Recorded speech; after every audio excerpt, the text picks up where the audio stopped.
अस्सलाम वालेकुम। हमारा आज मुकालमा का टॉपिक है हज। हज जैसी बड़ी इबादत में रस्म रिवाज से बचकर शरीयत के मुताबिक फर्ज अदा कैसे किया जाए, इसके बारे में है। मेरी ये सब सहेलियाँ ये प्रोग्राम पेश करेगी। आप तमाम हजरात से गुजारिश है कि इस प्रोग्राम को ध्यान से सुनें और अमल करें। अल्लाह हम तमाम को अल्लाह के घर की और आप सल्लल्लाहु अलैहि वसल्लम के दर की जियारत हर साल नसीब फरमाए, आमीन। अस्सलाम वालेकुम फातिमा आपा। वालेकुम सलाम आयशा आपा। क्या हुआ, हज कमेटी के ड्रॉ में तुम्हारा नंबर लगा कि नहीं? नहीं लगा, अभी कोशिश जारी है।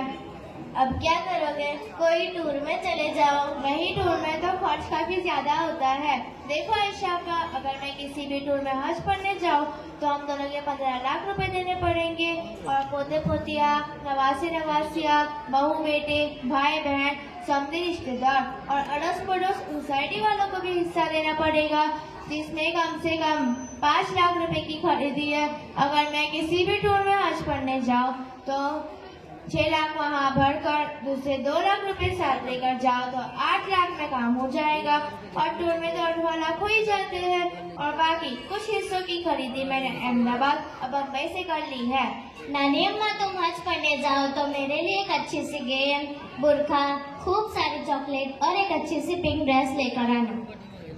नानी अम्मा, आप हज पढ़ने जाओ तो जिद्दा में बलद खरीदी करने जाओ तो मेरे और मेरे भाई के लिए night suit, track suit, mini bag, नाम वाली जान नमाज, नाम वाली चेन और बार्बी डॉल लेकर आना। नानी अम्मा, मेरे लिए मक्का से खुशबूदार perfume, purse, stationery pouch, ring, watch और स्वेटर लाना। दादी अम्मा, आप हज पढ़ने जाओ तो मेरे लिए ड्राई फ्रूट, पिंक कलर के शूज और सऊदी अरेबिया से मेहंदी के कोन लेकर आना। दादी अम्मा, आप हज पढ़ने जाओ तो मेरे लिए वहाँ से सोने का हाफ सेट, बुरखा, भाई की लाल पजल की घड़ी, जन्नतुल फिरदौस अतर, बहन के लिए दुपट्टा और किचन सेट भी लाना। दादी अम्मा, तुम हज पढ़ने जाओ तो मदीना से मेरे लिए सोने की अंगूठी, सोने का ब्रेसलेट, मेकअप सेट, भाई के लिए अरबी छप्पा, मेरे लिए बुरखा और स्मार्ट वॉच लेकर आना। देखा इशाबा, अभी तो मैं गई ही नहीं और इनकी डिमांड शुरू हो गई। फातिमा का हिस्से देना जरूरी थोड़ी है, हिस्से मत देना, सिर्फ खजूर और जमजम ही तकसीम कर देना।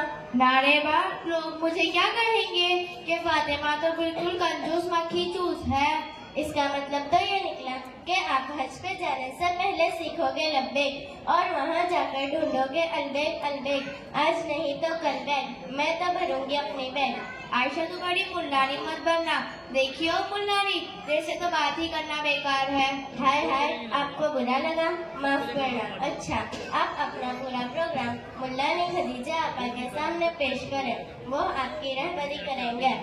तो फिर चलो हम चलते हैं मुल्लानी खदीजा आपा के पास। अस्सलाम वालेकुम आलिमा खदीजा आपा। वालेकुम अस्सलाम आयशा आपा। आपा जान, ये मेरी सहेली फातिमा है। इसने हज कमेटी में फॉर्म भरा था मगर नहीं आया।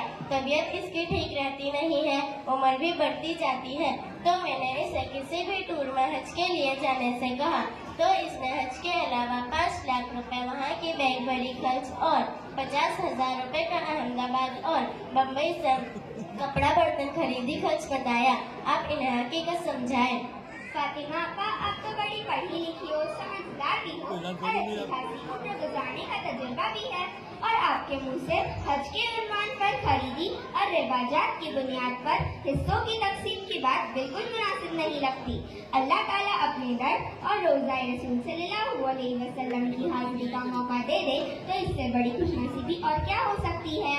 आजकल बहुत से लोग हरमैन शरीफैन की ज़ियारत हज और उम्रा से अपने आप को इसलिए रोकते हैं कि आने के बाद इतना हिस्सा देना जरूरी है।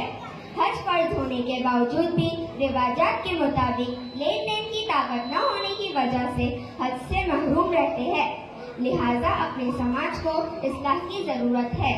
ये लेन देन के मामला को खत्म करने की जरूरत है ताकि हज और उम्रा आसान हो जाए। मक्का मदीने का तोहफा खजूर जमजम से बेहतर और वहाँ की दुआओं से बढ़कर कुछ नहीं हो सकता।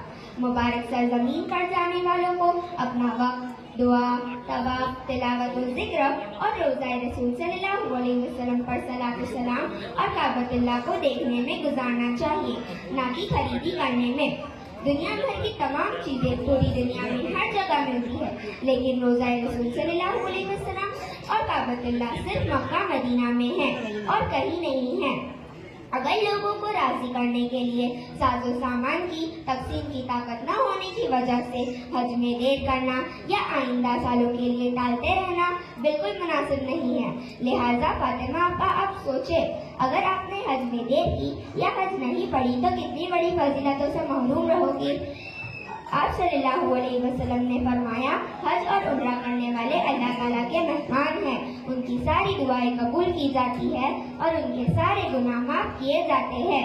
आप सल्लल्लाहु अलैहि वसल्लम ने फरमाया, हज मबरूर की जज़ा जन्नत के अलावा कुछ नहीं है। आप सल्लल्लाहु अलैहि वसल्लम ने ये भी फरमाया कि हाजी की सिफारिश 400 घराने के आदमी या उसके घराने के 400 आदमियों के बारे में कबूल की जाएगी। फातिमा आपा आप हज पर जाने की फिक्रो तैयारियां करें, ना कि खरीदी की, और ये भी सोच लें कि मौत का कोई भरोसा नहीं है। आलिमा खदीजा आपा, अच्छा हज की इतनी ज्यादा फजीलतें हैं तो मैं आज ही हम दोनों के पासपोर्ट किसी भी टूर में जमा करा देती हूँ। अपने रिवाजों की ऐसी की तैसी आप दुआ करें, मैं जाऊंगी मक्का, ये मेरा इरादा पक्का। पहुंचूंगी मदीना, वहाँ देखूंगी नगीना, हाजरी रोज़ा रसूल, हो जाएगी जिंदगी वसूल। अच्छा, एक और सवाल मेरे दिल में गर्दिश करता है, आप इजाजत दो तो क्या मैं पूछूं? जरूर पूछिए फातिमा आपा। आलिमा खदीजा आपा, अच्छा हज की ऐसी आलिमा खदीजा आपा, अच्छा ऐसी एक और परेशानी है, वो ये है कि मेरे भाई बहन शादी की उम्र को पहुंच गए हैं। उन दोनों के निकाहों वलीमा का खर्च तो मेरे वालिद साहब के पास है, मगर मेरी अम्मा कहते हैं कि शादी से पहले रिश्तेदारों को 100 जोड़ी कपड़े देना जरूरी है और साला पन्ने में 2 तोला सोना और साली पन्ने में 2 सोने की चूड़ियां भी देना जरूरी है। मेरी अम्मा ये भी कहते हैं कि हदी की शक्कर के वक्त भी समधी को कपड़ा, बर्तन और सोना देना जरूरी है। मेरे अम्मा खर्च बढ़ाते चले जाते हैं और मेरे वालिद बिल्कुल मना करते हैं। मेरे वालिदैन की इसी लड़ाई में मेरे भाई बहन की शादी में देरी होती है। हम बहुत ही कंफ्यूज है, क्या करें? आप अल्लाह के वास्ते हमारी रहबरी फरमाएं। फातिमा आपा, आपने ऐसा सवाल किया है कि जिसकी वजह से तमाम का फायदा हो जाएगा। असल बात यह है कि हमें हर काम करने से पहले देखना होगा कि वह काम इबादत है या नहीं। फिर उसके हुक्म को समझना पड़ेगा कि वो सुन्नत है, मुस्तहब है, वाजिब है या फर्ज है। लिहाजा इबादत करने से पहले, इबादत के वक्त और इबादत के बाद हमें शरीयत की तालीम की रियायत करनी चाहिए। जैसे नमाज से पहले, दौरान नमाज और नमाज के बाद हम शरीयत की तालीम की रियायत करते हैं, उसके खिलाफ बिल्कुल नहीं करते। बिल्कुल इसी तरह हमें निकाह और शादी से पहले, दरमियान में और बाद में शरीयत की रियायत करनी होगी। निकाह और शादी में कोई खर्च है ही नहीं, सिर्फ महर और गुंजाइश हो तो वलीमा भी करे, फुजुल खर्ची बिल्कुल मना है। शरीयत के मुताबिक निकाह और शादी में कोई खर्च है ही नहीं, ये तो हम सब रस्में लेकर बैठे हैं, वरना शरीयत तो बहुत ही आसान है। आया समझ में? आलिमा खदीजा आपा और आयशा आपा, मैं तुम दोनों का शुक्र अदा करती हूँ कि तुमने मेरी रहबरी फरमाई। हम नियत करते हैं कि हम तमाम रिवाजात को खत्म कर कर शादी को शादी बनाएंगे। अस्सलामु अलैकुम व रहमतुल्लाहि व बरकातुहू।